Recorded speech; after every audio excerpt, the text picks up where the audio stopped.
मेरा नाम महेश है और यह कहानी मेरी जिंदगी के एक ऐसे मोड़ की है जिसने मेरी दिशा ही बदल दी। यह 2 साल पहले की बात है, जब मेरे परिवार ने मेरी शादी मेरी दूर की रिश्तेदार लड़की प्रीति से तय की। हमारा परिवार पारंपरिक था, जहां बड़ों का फैसला अंतिम होता है। सगाई के बाद हमारा आपस में बातचीत का सिलसिला शुरू हुआ। हम अक्सर संदेशों के जरिए एक दूसरे से बात करते, कभी हालचाल, कभी पढ़ाई, तो कभी प्यार की बातें। मैं बहुत खुश था कि प्रीति भी मेरी तरह आधुनिक और पढ़ी लिखी है। वह मुझसे अंग्रेजी में भी बात करती थी, जिससे मुझे यकीन हो गया कि वह एक समझदार और शिक्षित लड़की है। लेकिन फिर मेरी हैरानी की हद तब नहीं रही जब मुझे पता चला कि प्रीति तो बिल्कुल भी पढ़ी लिखी नहीं है, बल्कि वह तो लिखना पढ़ना भी नहीं जानती। मैं हैरान था कि यह कैसे हो सकता है, क्योंकि मैंने तो उसके साथ कई दिन बात की थी। बाद में मेरे सामने यह सच्चाई खुल गई कि वह खुद नहीं, बल्कि अपनी एक दोस्त दिव्या से मेरे साथ बात करवाती थी, ताकि मुझे उसकी शिक्षा की कमी का पता न चले। ये जानकर मुझे बहुत दुख हुआ। मुझे इस बात पर गुस्सा नहीं, बल्कि दुख हुआ कि उसे मुझसे इतना बड़ा झूठ बोलना पड़ा। धीरे धीरे उसकी दोस्त दिव्या मेरे दिल में उतरने लगी। जब भी मैं प्रीति से फोन पर पढ़ाई के महत्व पर बात करता, उसे भविष्य की तैयारी के लिए कहता, तो वह साफ मना कर देती। ये बात मुझे बहुत बुरी लगती। कभी कभी तो वह मुझसे फोन पर झगड़ा करके फोन ही बंद कर देती। मैं उसे घंटों फोन मिलाता रहता, लेकिन वह फोन नहीं उठाती। ऐसे में मैं दिव्या के नंबर पर मैसेज करता कि वह प्रीति को कहे कि मेरा फोन उठाए, लेकिन वह साफ मना कर देती। उसे इस बात पर कोई शर्मिंदगी नहीं थी कि उसने इतनी बड़ी बात मुझसे छुपाई है। मुझे समझ नहीं आ रहा था कि मैं इस मामले को कैसे ठीक करूं। मैंने घर में अपनी माँ से बात की, तो वह भी पहले चौंक गई। हमारे कुछ रिश्तेदार थे जो चाहते थे कि उनकी बेटी का रिश्ता मेरे साथ हो, और हो सकता है कि यह सब उनकी चाल हो। लेकिन जब मेरी माँ ने खुद जाकर जानकारी ली, तो वह भी परेशान हो गई। उन्होंने मुझसे कहा, बेटा अब परेशान ना हो, रिश्तेदारी है, तुम खुद ही उसे पढ़ा लेना। मैंने कहा, माँ यह संभव नहीं है। वीडियो पर आगे बढ़ने से पहले, यदि आपने हमारे चैनल को सब्सक्राइब नहीं किया है, तो कृपया सब्सक्राइब करें और उसके बगल में घंटी को चालू करें। जिसकी पढ़ाई की दिनचर्या हो, उसके लिए तो पढ़ना मुश्किल हो जाता है। जिसने कभी पढ़ा ही ना हो, वह क्या खाक पढ़ेगी। खैर, मैं दिव्या को समझाने लगा कि वह प्रीति को पढ़ाई की तरफ प्रेरित करे, लेकिन उसने भी एक ना सुनी और उल्टा मुझसे बातचीत छोड़ दी। मैंने शादी को आगे बढ़ा दिया, और प्रीति थी कि इस मामले को गंभीरता से लेने को तैयार ही नहीं थी। इस दौरान दिव्या से मेरा संपर्क बढ़ता गया और हमारी बातें लंबी होती गईं। आखिर वही हुआ जिसका मुझे डर था। मैं दिव्या से प्यार करने लगा। वह हर लिहाज से मुझे सही लगी। उसके बात करने का अंदाज, उसका गंभीर रवैया और बातचीत में आदर सम्मान। जब भी किसी बात पर बहस होती और मैं कोई सही तर्क देता, तो वह तुरंत मेरी बात मान जाती और स्वीकार करती कि इस बारे में उसकी जानकारी कम है। मुझे उसकी हर बात अच्छी लगने लगी, शायद इसलिए भी कि मैं दिल की हर बात उसी से करता था, चाहे वह सामान्य बातचीत हो या प्यार भरी। प्रीति का तो सिर्फ नाम था, मेरे दिल में तो दिव्या बस चुकी थी। मेरे दिल में दिव्या के लिए प्यार बढ़ता गया, और मुझे उसकी बातों से अंदाजा होने लगा कि वह भी मुझसे बेपनाह प्यार करती है। लेकिन मेरे रिश्ते और अपनी दोस्ती की वजह से वह कुछ कहती नहीं थी। उसके प्यार का अंदाजा इस बात से लगाया जा सकता है कि जब भी मुझे तेज सिर दर्द होता या बुखार आता, तो तुरंत उसका मैसेज आ जाता कि दिल बहुत घबरा रहा है। मैं हैरान हो जाता। पहले मैंने सोचा कि यह महज इत्तेफाक है, लेकिन फिर यह रोज की बात बन गई। जब मैं प्रीति से फोन पर बात करता और उसे भविष्य के बारे में समझाता, तो वह बहस करने लगती और कहती कि तुम्हारे पास इसके अलावा कोई बात नहीं है। अगर यही बातें करनी है तो फोन मत किया करो। मैंने उसे समझाया कि भविष्य में बच्चों की परवरिश कैसे करोगी, तो वह लापरवाही से कहती, जब बच्चे होंगे तो देखा जाएगा, मुझे इन झंझटों में नहीं पड़ना। मुझे समझ नहीं आ रहा था कि उसे कैसे समझाऊं कि उसके इस रवैये से हमारे बीच दूरियां बढ़ती जाएंगी। मैं दिव्या से कहता कि तुम उसे समझाओ, लेकिन वह भी बेबस थी और कहती कि मैं कोशिश करती रहती हूँ, लेकिन उसके दिमाग में पता नहीं क्या है, उल्टा मुझसे झगड़ने लग जाती है और कहती है कि तुम उसकी तरफदारी करती हो। एक रात मैंने एक अजीब सपना देखा जिससे मैं डर कर घबरा कर उठा। मेरा दिल बहुत तेज धड़क रहा था।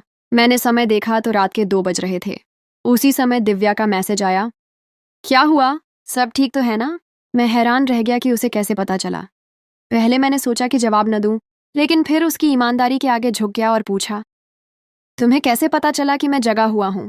कहने लगी, पता नहीं, मैं गहरी नींद में थी कि अचानक दिल की धड़कन तेज हो गई, जिससे मेरी आंख खुल गई। मुझे लगा कोई बात हुई है, इसलिए मैसेज कर दिया।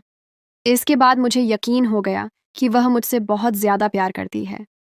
मैंने उसे मैसेज किया, सपने में डर गया था इसलिए आंख खुल गई, लेकिन तुमसे एक बात पूछना चाहता हूँ। वह भांप गई कि मैं क्या पूछने वाला हूँ, इसलिए उसने लिखा, काफी देर हो गई है, तुम दाईं करवट लेकर सो जाओ, सुबह बात करेंगे। मैंने कहा, क्या वाकई तुम सोने वाली हो? कहने लगी, हाँ जी, कोई शक है? मैंने कहा, नहीं, शक तो नहीं, बल्कि यकीन है। कहने लगी, क्या मतलब? मैंने कहा, नहीं, कुछ नहीं, आराम करो, शुभ रात्रि। जवाब में शुभ रात्रि आया।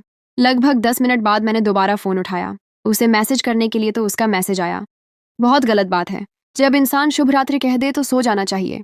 मेरे चेहरे पर बेसाख्ता मुस्कान फैल गई और फिर बातचीत का सिलसिला शुरू हो गया। मैंने उसे बातों बातों में बहुत कुरेदा कि शायद वह मुझसे प्यार का इजहार करने में फेल कर दे, लेकिन वह बहुत मजबूत इरादे की मालिक थी। वह हाजिर दिमाग और हाजिर जवाब थी। बात का रुख बहुत खूबसूरती से मोड़ने का हुनर उसे खूब आता था। मैंने कई बार उसे कहा कि मुझे समझ नहीं आती कि तुम कैसे महसूस कर लेती हो। क्या तुमने कोई खुफिया कैमरे लगाए हुए हैं या कोई मोकुल हैं जो तुम्हें हर पल की खबरें पहुंचाते हैं? वह बहुत हंसी और कहने लगी, तुमने तो मेरा काम आसान कर दिया। मैंने पूछा, कैसे? कहने लगी, मोकल हैं जनाब, जरा बचकर रहना, कुछ उल्टा सीधा किया तो सीधी रिपोर्ट तुम्हारी मंगेतर को जाएगी। उसकी बातों में मैं ऐसा खो जाता कि मुझे याद ही नहीं रहता कि मेरी सगाई हो चुकी है और वह कोई और है।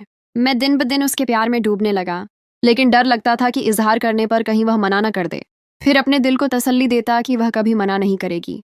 ऐसा कैसे हो सकता है कि एक कांटा भी मुझे चुभे तो दर्द का एहसास उसे होने लगे? ये तो प्यार की हद है। वह मेरी आत्मा तक में समा चुकी थी। इसीलिए एक दिन मैंने फैसला किया कि आज मैं उससे इजहार करूंगा, और जरूर करूंगा। मैं काफी देर सोचता रहा कि बात कहाँ से शुरू करूं, क्या कहूं। क्या मैं उसे यह कहूं कि वह मुझसे बहुत प्यार करती है, या यह कि मैं तुमसे बेपनाह प्यार करने लगा हूं? सच्चाई भी यही थी, मुझे हर वक्त उसके मैसेज का इंतजार रहता। मैंने फैसला कर लिया था कि अब उसे प्यार का इजहार करूंगा। मैं उसके बिना नहीं रह सकता। इससे पहले कि बहुत देर हो जाए, मुझे ही पहल कर देनी चाहिए। मैं अब इस कश्मकश में था कि बात की शुरुआत कैसे करूं, क्योंकि डर भी था कि पता नहीं उसका क्या रवैया हो, वह क्या सोचे। मेरे दिमाग में एक सवाल आया कि उससे पूछना चाहिए कि क्या तुमने कभी किसी से प्यार किया है। बस मैं संतुष्ट हो गया कि इसी से शुरुआत करूंगा। रात उसका मैसेज पहले ही आ गया। मेरा दिल तेज धड़कने लगा। दुआ सलाम के बाद उसने कहा, आज तुम्हारी मंगेतर आई है, बात करना चाहती है। कह रही है कि बहुत दिन हो गए, तुमने संपर्क नहीं किया। मैंने उसे कहा कि इससे पहले तुमने कभी हवाला देकर नहीं कहा कि वह कह रही है, तो फिर आज क्यों? उसने जवाब दिया कि उस समय तुम्हें पता नहीं था, अब पता चल गया है तो इसलिए बताना जरूरी है। मैंने कहा कि मैं तुमसे कुछ जरूरी बात करना चाहता था, लेकिन अभी नहीं, अभी उससे फोन पर बात करवा दो। कहने लगी, ठीक है, फोन करो। मैंने फोन मिला दिया। प्रीति से हालचाल पूछा। कहने लगी कि बहुत दिन हो गए, तुमने संपर्क नहीं किया, कहाँ व्यस्त हो? मैंने कहा कि मैंने नहीं संपर्क किया तो तुम कर लेती। कहने लगी, मैंने तो कर दिया ना। मैंने कहा कि तुम्हारा बहुत अच्छा काम है। कहने लगी, कल घर आओ ना, काफी दिन हो गए तुम्हें देखा नहीं। मैंने कहा, घर तो मुश्किल है, ऑफिस से वापसी देर से होती है। कहने लगी, तो देर से ही आ जाओ, चाहे थोड़ी देर के लिए ही सही। मैंने कहा, अच्छा, कोशिश करूंगा। कहने लगी, नहीं कोशिश नहीं, बस कल तुम आ रहे हो। मैंने कहा, हुक्म अभी से? कहने लगी, हाँ, ऐसा ही समझो, मानोगे तो फायदे में रहोगे। जी जरूर, तो फिर कल मिलते हैं। इसके बाद उसने फोन काट दिया। इसके बाद मैंने उसकी सहेली दिव्या को मैसेज किया कि वह चली गई है या नहीं। उसने कहा, मेरे नंबर पर फोन मिलाओ, तुम्हें कुछ सुनाना चाहती हूँ। मुझे कुछ आश्चर्य हुआ, लेकिन मैंने तुरंत फोन मिला दिया। उसने फोन उठाया, लेकिन बातचीत मेरी मंगेतर से कर रही थी और मैं उन दोनों की बातें सुनने लगा। यार प्रीति, तुम इतना कड़वा लहजा क्यों रखती हो? जरा प्यार से बात किया करो और ये हुक्म वगैरह चलाना ठीक नहीं। प्रीति बोली। अच्छा, तुम्हें बहुत बुरा लग रहा है? दिव्या ने कहा। खैर है ना, बुरा मुझे लगे इससे कोई फर्क नहीं पड़ता, लेकिन अगर बुरा तुम्हारे मंगेतर को लग गया तो बहुत फर्क पड़ जाएगा। प्रीति ने कहा। उसे बुरा लगता है तो लगता रहे। दिव्या ने पूछा, क्यों, आखिर ऐसी क्या बात है जिसकी वजह से तुम इतनी कड़वी हो गई हो? पहले तो ऐसे नहीं थी। सगाई से पहले तो तुम उसका नाम सुनने को तरसती थी, और अब इस तरह का रवैया मेरी समझ से बाहर है। प्रीति ने कहा। तुम्हें नहीं पता, यह अपने आप को पता नहीं क्या समझता है, किसी से सलाम तक नहीं करता, बहुत घमंडी है। मुझसे भी आज तक इसने सलाम नहीं किया। मैं बहाने बहाने से उसकी तरफ जाती, लेकिन यह पता नहीं खुद को क्या समझता है। तुम्हें नहीं पता इसने मुझे कितना रुलाया है। दिव्या ने उसे समझाते हुए कहा। ओ पागल, उसकी कदर करो, उसको इज्जत दो, प्यार दो, ताकि वह तुमसे दूर न जाए। प्रीति बोली। लेकिन वह मुझे बार बार क्यों पढ़ने को कहता है? मैं जैसी भी हूं मुझे स्वीकार कर ले, बस मुझ पर कोई कैद न लगाए, किसी बात की भी। दिव्या ने कहा। वह तुम पर कैद नहीं लगाता, तुम्हारे भले के लिए कहता है। तुम झगड़ा मत किया करो, बस उसकी हाँ में हाँ मिला दिया करो। प्रीति ने कहा, मेरा भला इसी में है कि मैं उसकी हो जाऊं और बस। इसके बाद मैंने फोन काट दिया। मेरे दिमाग में उस समय जैसे धमाके हो रहे थे। मैं हैरानी और आश्चर्य के सागर में डूबा अपनी मंगेतर की बातों पर और उसके इस रवैये पर गौर कर रहा था। मुझे कुछ समझ नहीं आ रहा था कि यह सब क्या मामला है। मैंने तो कभी घमंड नहीं किया, ऐसा कभी नहीं हुआ कि किसी को कमतर जानकर उससे सलाम न किया हो या किसी को किसी भी वजह से नजरअंदाज किया हो। थोड़ा बहुत अलग थलग रहना मेरी आदत थी। ज्यादा बातचीत तो अपनी उम्र के लोगों के साथ ही की जाती है, लेकिन मौके के हिसाब से सबसे बात करता था। पता नहीं मेरी मंगेतर को ऐसा सब क्यों लगा। अगर उसे ऐसा लगा है तो पता नहीं और कौन कौन है जो मेरे बारे में ऐसी राय रखता है। लेकिन मैं इन बातों में क्यों पड़ूं? मेरा जो असल मुद्दा है, मुझे उसके समाधान के लिए सोचना चाहिए। फोन उठाया प्रीति की सहेली दिव्या को मैसेज करने के लिए, लेकिन फिर रुक गया। मैं उसके मैसेज आने का इंतजार करने लगा। सवालों का एक न खत्म होने वाला सिलसिला था जो मेरे दिमाग में चल रहा था। आखिर उसने मुझे यह सब बातें क्यों सुनाई? क्या वह मुझे रोकना चाहती है? क्या हमेशा की तरह वह जान गई है कि मैं उससे प्यार का इजहार करने वाला हूँ? क्या यह उसकी तरफ से कदम पीछे खींच लेने का इशारा है? उसकी बेपनाह अपनत्व और प्यार, उसका क्या? मेरे प्यार का उसकी तरफ झुकाव, उसका क्या? मैं क्या करूं? उसका मैसेज क्यों नहीं आ रहा? शायद इसीलिए कि वह अब मुझसे संपर्क नहीं करेगी, क्योंकि इन सब बातों के बातों कोई भी नहीं करना चाहेगा। लेकिन वह ऐसा नहीं कर सकती। उसे कम से कम मुझे बताना तो चाहिए कि यह सब उसने मुझे क्यों सुनाया। आखिर वह क्या चाहती है? उफ, आज रात कैसे कटेगी? मैं गहरी कश्मकश में मोबाइल हाथ में उठाए बैठा स्क्रीन पर नजर जमाए हुए था। फिर मुझसे नहीं रहा गया और फोन मिला दिया। आपका चाहा गया नंबर इस समय बंद है। उफ मेरे भगवान, उस समय यह शब्द मुझे गोली की तरह लगे। उसने नंबर क्यों बंद कर दिया? मैं बाहर निकल गया, सड़क पर टहलते टहलते दूर निकल गया। वह सब बातें मेरे दिमाग में अजीब धमाके कर रही थीं। किसके प्यार में शिद्दत है? कौन अपने प्यार में सच्चा है? मैं, मेरी मंगेतर, या उसकी सहेली? मेरी जिंदगी की नाव एक ऐसे दौराहे पर आ गई थी जिसके एक रास्ते में तूफान और दूसरे में भंवर है। मैं क्या करूं? बार बार नंबर मिलाने पर वही जवाब। रात देर से घर आया, चुपके से कमरे में जाकर लेट गया और सुबह का इंतजार करने लगा। आज लगता था सुबह नहीं होगी। वक्त थम गया है, कभी मोबाइल पर नजर तो कभी घड़ी पर। पता नहीं कब आंख लग गई। ऑफिस से भी लेट हो गया। मोबाइल बार बार देखता रहा कि शायद मैसेज आया हो। 11 बजे के करीब मैसेज आया। दुआ सलाम के बाद पूछा कि आपने बात कहाँ तक सुनी? मैंने जवाब देने के बजाय सवालों की बौछार कर दी। नंबर क्यों बंद किया था आपने? आगे से जवाब आया, ओह सब्र जी, सब बताती हूँ। आपकी मंगेतर अभी घर गई है, इसलिए पहले जो पूछा है उसका जवाब तो दो। मैंने बताया कि जिस समय उसने कहा कि मेरा भला इसी में है कि मैं उसकी हो जाऊं, वहां तक। मतलब तुमने बाकी बातें मिस कर दी। क्यों? क्या उसके बाद भी बहुत कुछ कहा? हाँ जी, बहुत कुछ। तुमसे डर लगने लगा है? क्या मतलब? मैं समझा नहीं। शाम को खाली होकर संपर्क करना, फिर विस्तार से बात करूंगी। मैं छुट्टी लेकर निकलता हूँ। इस समय मेरी जान सूली पर अटकी हुई है। बेहतर है घर जाता हूँ, फिर संपर्क करता हूँ। अच्छा ठीक है, अलविदा। मैं जल्दी से घर पहुंचा। माँ ने वजह पूछी तो बताया कि रात तबीयत खराब थी तो ठीक से सो नहीं सका, इसलिए बहुत नींद आई है। अपने कमरे में आकर दरवाज़ा बंद किया, फिर मैसेज लिखने लगा। दुआ सलाम के बाद मैंने रात की बात विस्तार से बताने के लिए कहा। उसने कहा कि जितनी तुमने सुनी है उतनी काफ़ी है। मैं चाहती थी तुम उसकी पूरी बात खुद अपने कानों से सुनो, ताकि तुम्हें यह न लगे कि मैं खुद से कुछ बढ़ा चढ़ाकर बता रही हूँ। मैंने कहा, मैं ऐसा क्यों सोचूंगा? तुम मुझे पूरी बात बताओ। जितना तुमने सुना उसके बारे में तुम्हारी राय क्या है? मेरी तो समझ में कुछ नहीं आ रहा। कल से बहुत परेशान हूँ। मैं रात ही तुमसे बात करना चाहता था, लेकिन तुमने नंबर बंद कर दिया। नंबर इसलिए बंद किया कि वह रात मेरे पास ही रुक गई थी। मैंने उसके साथ काफ़ी माथापच्ची की है, लेकिन बेकार। अगर वह मुझसे बहुत प्यार करती है, तो बात बात पर झगड़ा और बेइज्जती क्यों करती है? मैंने उसके साथ कब बुरा किया? कब उसको कमतर समझा? मुझे तो उसकी बातों पर बहुत हैरानी है। तुम्हें इस बात का पता नहीं था ना कि वह बिल्कुल भी पढ़ी नहीं है? हाँ, मुझे पता नहीं था। यही बात जब तुमने उसके सामने की तो वह डर गई कि कहीं तुम उसे छोड़ ना दो। वह तुमसे झगड़ा जानबूझकर नहीं करती, उसके दिल में डर बैठ गया है। अब उसे समझ नहीं आ रही कि वह कैसे मामले को सुलझाए। वह घर में बहुत लाडली थी, यही वजह है कि वह पढ़ नहीं सकी। उसके घर वालों ने उसकी नींद खराब न की, उसकी हर बात मानी, हर इच्छा पूरी की। फिर उसके पिता का निधन हुआ तो माँ की वजह से उसे हौसला रहा। हालांकि बहन भाई भी उसका बहुत ख्याल रखते थे, लेकिन जब माँ का निधन हुआ तो वह बहुत ज्यादा घबरा गई। अब उसकी सारी उम्मीदें और ध्यान तुम पर है। और अब अचानक यह शिक्षा वाली बात होने पर वह डर गई है। यह स्वाभाविक बात है। मुझे उसने रात जो जो कहा, उसके बाद मेरी राय यह है कि उसको तंग मत करो। मैंने पूछा, तुम्हें इन सब बातों का पहले पता था? उसने कहा, सारी बातों का नहीं था। अब बहुत फिक्रमंद हूं कि भगवान खैर ही करे। क्या तुम्हें पता है कि मैं तुमसे क्या बात करना चाहता था? इसीलिए तो पहले ही तुम्हें सब सुनाया है, ताकि तुम होशियार हो जाओ और अपनी जो बेपरवाही है ना, उससे बाहर निकलो। ये तुम्हारे परिवार की काफ़ी लड़कियों को तुम्हारा दीवाना बना चुकी है। उसको भरोसा दो, उसका ख्याल रखो, सब ठीक हो जाएगा। लेकिन मैं तो काफ़ी दूर जा चुका हूँ। मेरे उससे फासले बढ़ चुके हैं, इतना कि शायद वापसी संभव ही ना हो।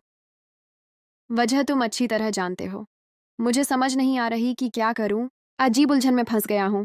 देखो, कुछ भी कहने से पहले एक बात दिमाग में रखना, कल को कहीं पछताना न पड़े। पछता तो रहा हूं मैं कभी किसी की जिंदगी के मामले में दखलंदाजी नहीं करता। यही वजह है कि वह मेरी रिश्तेदार है, फिर भी नहीं जानता कि उसकी रोजमर्रा की जिंदगी क्या है। तुम बताओ मुझे क्या करना चाहिए, क्योंकि यह जिंदगी का मामला है। कल को कहीं फिर मुझे अफसोस न हो कि काश। सब्र करो, सब ठीक हो जाएगा। और हाँ, आज शाम उसकी तरफ जरूर जाना, मूड अच्छा रखना। अब फिर बात होगी। मुझे माँ के साथ जाना है। अलविदा। मैंने अलविदा का मैसेज किया और बिस्तर पर लेट गया। अब मेरे दिमाग में सारी बातें घूमने लगीं। अचानक माँ का वहाँ रिश्ते के लिए कहना, मेरा चुप हो जाना, कोई जांच न करना, ये सब क्या था? मैं सोच रहा था कि अगर मैं दिव्या से प्यार का इजहार करता हूँ तो वह नहीं मानेगी, क्योंकि उसकी बातों से साफ लग रहा था कि वह मुझे समझा रही है कि इसके अलावा किसी का न सोचो। बात सिर्फ पढ़े लिखे न होने की हद से काफी आगे की थी।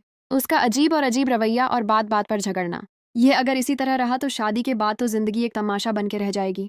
काफी ज्यादा बातें और डर मेरे दिमाग में घूम रहे थे। इसी दौरान कब मैं सो गया, पता ही नहीं चला।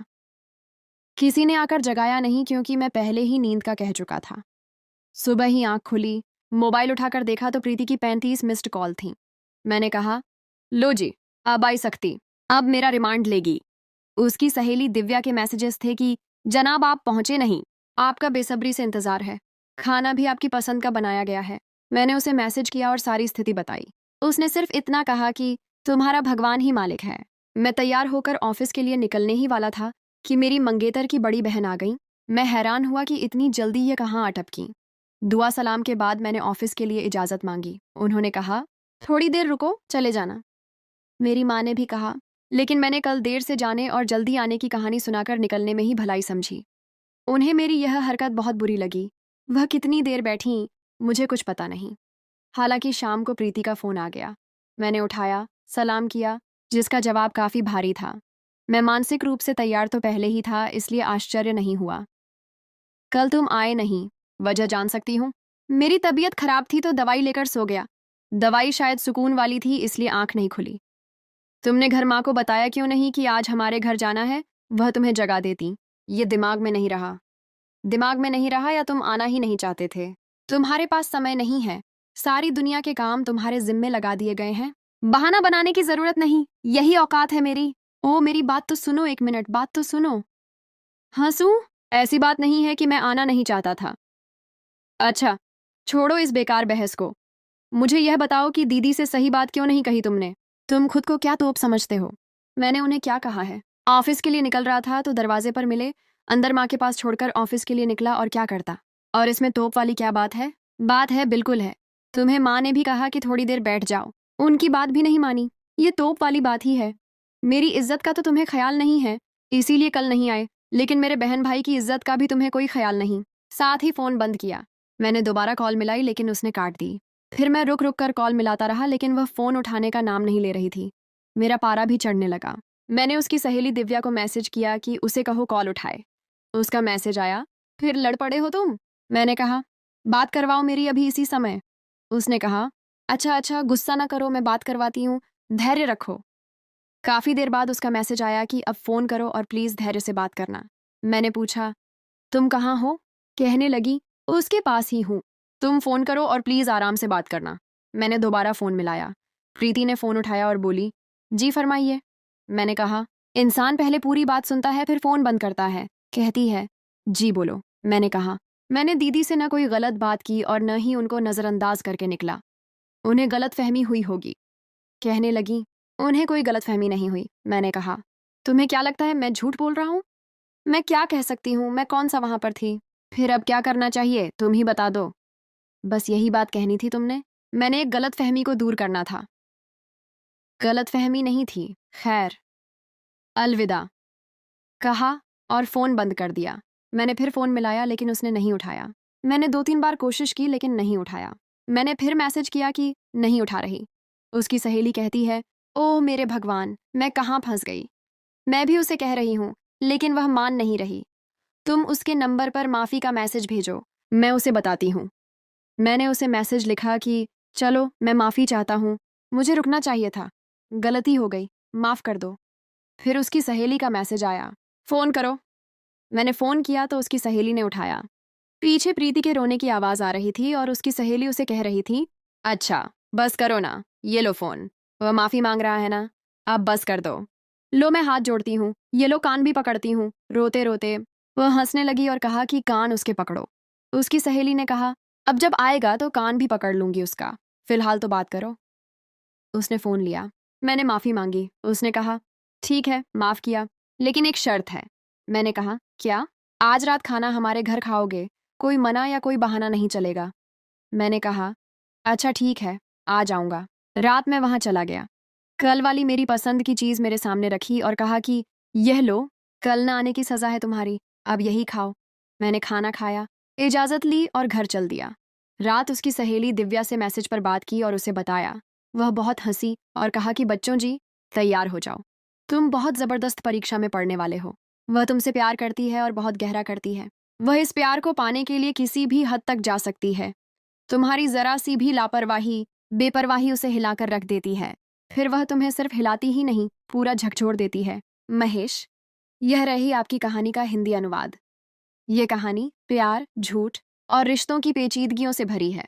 प्रीति का गुस्सा और दिव्या का भावनात्मक सहारा, ये सब मिलकर एक जटिल स्थिति बनाते हैं। आपकी स्थिति वाकई मुश्किल है।